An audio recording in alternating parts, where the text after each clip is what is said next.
most humans still operate 94 to 96% from the unconsciousness. The Trinity really represents the connection to a higher state of being.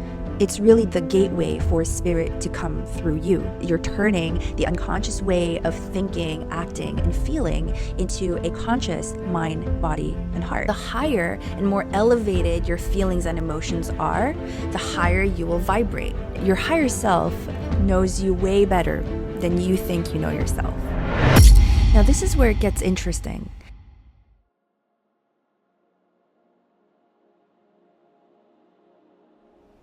The triangle is the most basic sacred geometry where other forms are shaped from. And it is highly recognized across the world and throughout history as an important symbol. It's this concept of unity by the assembly of three. And this concept of Trinity is used throughout different fields such as science, philosophy, religions, cultures, and traditions. There's a belief that there's a mystical power behind the Trinity, the triangle. And the triangle actually represents fire. And in order to create fire, you do need three ingredients. You need fuel, you need oxygen, and you need heat to create the flame. The Sacred Trinity then represents a perfect balance and harmony that reaches a level of wholeness and completeness through wisdom and awakening. It's a state of enlightenment. And this is also known as nirvana in Buddhism, Kabbalah in Jainism, moksha in Hinduism, just to name a few. In Christianity, the Sacred Trinity represents the idea of completeness, of wholeness and holiness. So it's basically God that is represented through the three aspects of God the Father, the Son, and the Holy Spirit. In the Celtic tradition, the Sacred Trinity is known as the Celtic Trinity knot, representing the triple goddess known as the Maiden, the Mother, and the Crone. In modern times and New Age spirituality, the Holy Trinity or the Sacred Trinity is represented through the famous mind, body, and soul.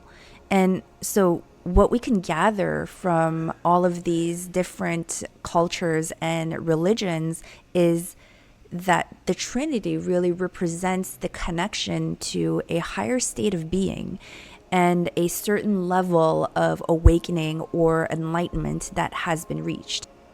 Now, this is where it gets interesting. The Sacred Trinity actually has a fourth invisible point, and it's located right at the middle of the triangle. And if you pull that fourth middle point upwards, you get a pyramid, a 3D version of the triangle known as the Tetrahedron. And this fourth point is actually represented by the eye that sees all, or the eye, the true eye, that true self. It's really the gateway for spirit to come through you, which is also known as the third eye, located right at the middle of your forehead. And this is activated by your pineal gland. And when your third eye is open, it really allows you to see beyond just the physical realm. So when you're connected to the I am consciousness, you're operating from your higher self. And naturally, your mind, body, and heart become in coherence. So the way that you become, the way that you think, act, and feel become in balance and in harmony, because you're stemming from your higher self, the place of spirit. And your higher self knows you way better than you think you know yourself. You can really imagine this I as the charioteer, or the driver of a chariot of three unconscious horses, which represents your unconscious mind, body, and heart. And when you don't give direction to these three unconscious horses, they will go all over the place aimlessly, and it can create chaos. And that could be represented in your life if you are always operating from a place of unconsciousness. So what the I really does is it basically is a driving force that shines the light of consciousness onto these three unconscious aspects of yourself. So what you're doing is you're turning the unconscious way of thinking, acting, and feeling into a conscious mind, body, and heart. And let's not forget that most humans still operate 94 to 96% from the unconsciousness. It is from the programming and conditioning and nature and nurture. And this is why it is so imperative that you get connected to the I am consciousness so your higher self can come through you. And this way you'll be able to live a life of consciousness. So now that we understand what the Sacred Trinity is and what a tetrahedron means, we're going to double down and we're going to add another tetrahedron, making us 2 tetrahedrons. And when you have 2 tetrahedrons, one coming from above, one coming from below, as they merge and intersect, you get the shape of a Merkaba, which is also the symbol of the Star of David. And this is a symbology of the union between the spirit realm and the world of matter. So in a sense, it's like the spirit realm is descending into the body, and the body is ascending to meet the spirit, and it creates this perfect vessel of your body. So that is when the Merkaba is activated and you become a body of light. In ancient Egypt, they called Merkaba as the light spirit body. And in Hebrew, Merkaba is actually also known as Merkava, and it's known as the chariot. So the first tetrahedron that represents the higher realms, the realm of spirit that is pointing downward, it's basically the presence of the essence, but that remains in the ether. It's the masculine, the father, the cosmos, the universe, and it is the I of the I am. So it does not have yet a place. It's just, like I said, sort of in the ether. Whereas the second tetrahedron that's pointing upwards is the realm of the physical, the realm of matter. It's the feminine, it's Mother Earth, it's Gaia, and it is the body, the am, the action, the am of the I am. So when you have these 2 tetrahedrons that join in the middle, you get the complete I am. When the Merkaba is activated, it's represented by the spinning of these 2 tetrahedra that have been joined. And when this happens, it just sort of creates this one movement, one force that is moving together. You don't see the dots and the shapes separately anymore. Just like the wheel on a car, as it spins faster, all you see is this one moving force. And when these 2 triangles of fire meet, it basically creates a phoenix where a new you is born, where you are working in coherence, in balance and harmony with all the points of both tetrahedra.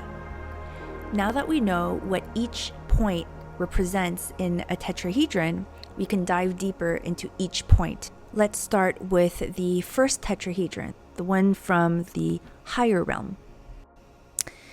In the higher tetrahedron, the 4th point is the I am. It is the I of the I am, actually, and it is your higher self. So, in other words, it's spirit. Remember that spirit is from the ether. It's the untouchable essence that is the root of who we all are.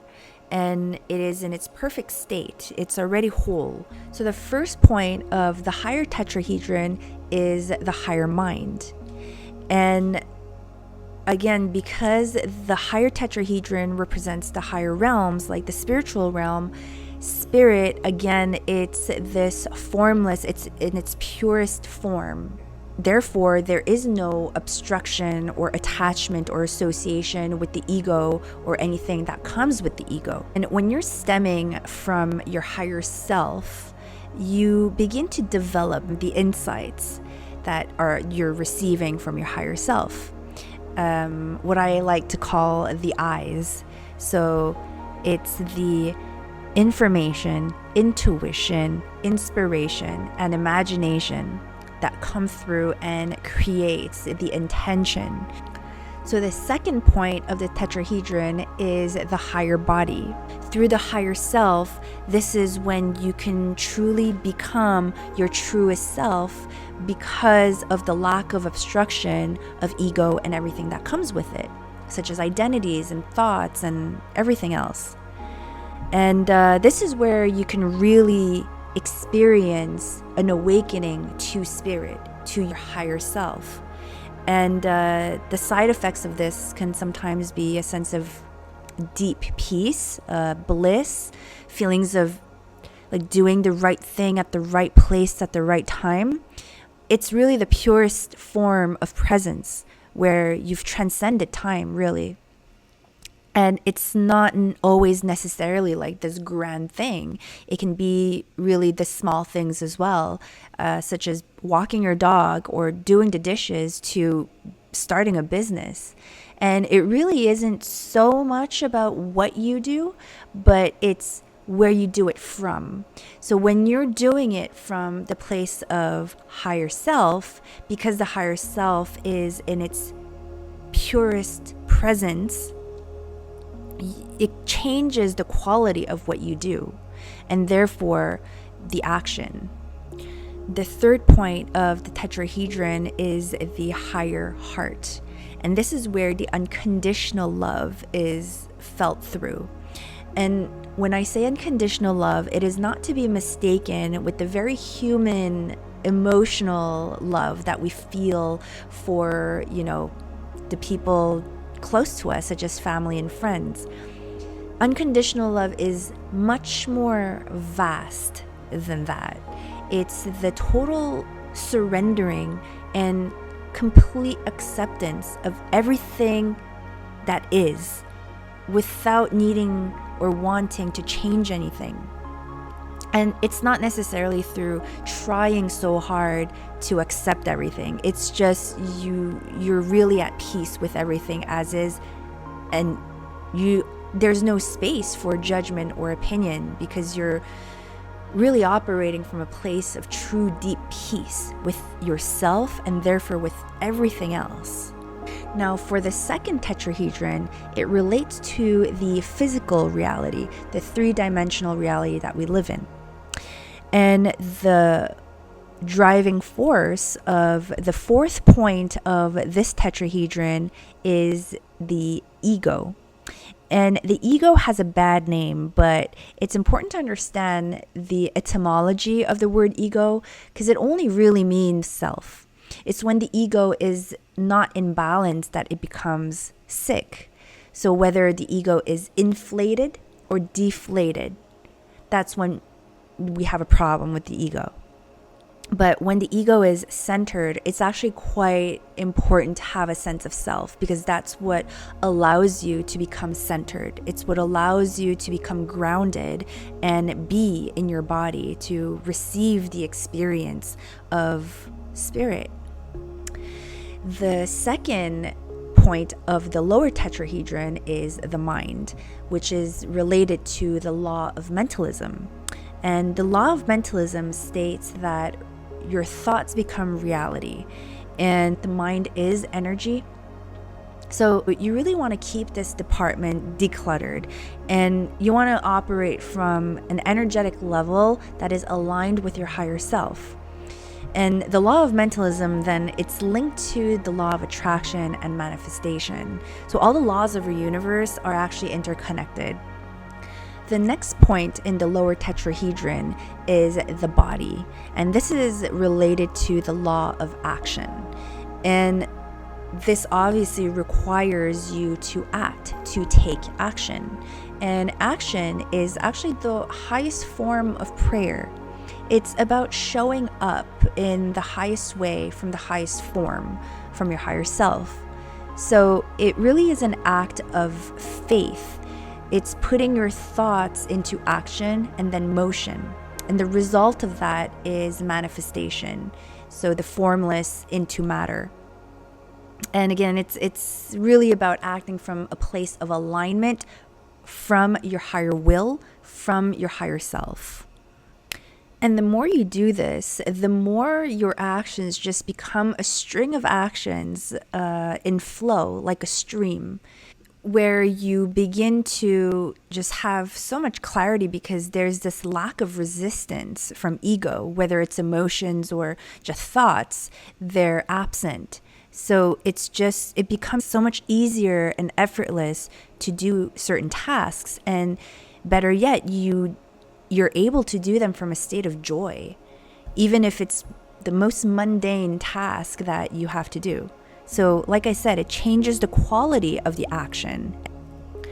The last point of the lower tetrahedron is the heart. And this is related to the law of vibration, because your physical heart pumps like a drum and it creates rhythm.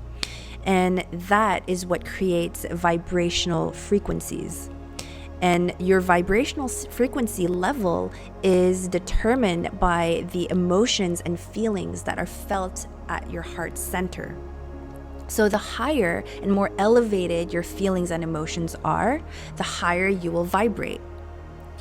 And to determine your emotions and feelings, there's actually a map of consciousness that was invented by David Hawkins.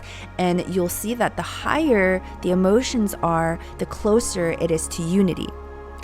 In Buddhism, there's something called taking the one seat.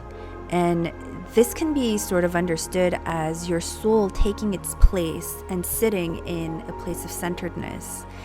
And in a way, the Merkaba can also be seen as you taking your one seat. And it's a place where you're truly centered and balanced and stemming from your higher self.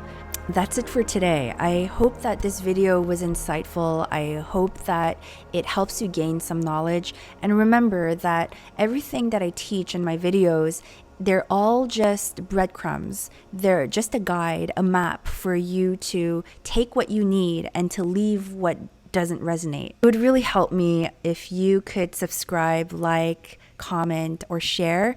I am just getting started with my YouTube video and I really want to get going with this. So thank you. I will see you next time. Namaste.